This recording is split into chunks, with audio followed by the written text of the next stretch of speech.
Hi, my name is Greta. Let's talk about machine learning in manufacturing. Let's start with the basics. What is machine learning? How does it relate to AI? And what is the difference between machine learning and deep learning?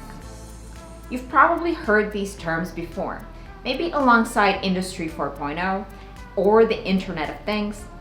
It's easy to get them confused, but there are important differences between these three concepts, especially for manufacturing. Let's start with artificial intelligence. When most people think of AI, they think of robots or androids, machines that look and act human. But really, artificial intelligence simply refers to human-like reasoning in computational systems. AI systems are intelligent in the sense that they solve the kind of problems we normally associate with human-level intelligence. Think of speech recognition, or the ability to classify items based on a certain set of features. Machine learning is a kind of AI, one that uses algorithms or statistical models to perform a task without explicit instructions.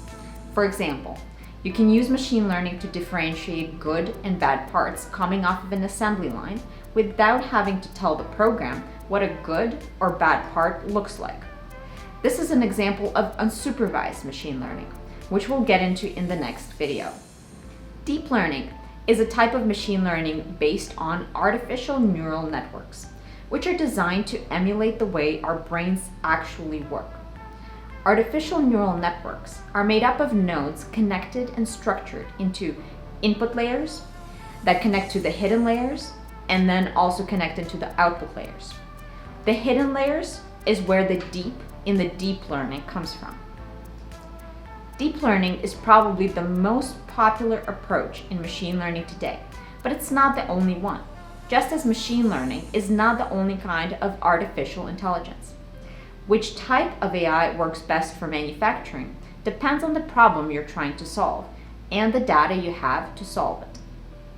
Thanks for watching, and if you'd like more information on artificial intelligence, machine learning, and deep learning, check out the links in the description for some great articles that tackle the subject in more depth.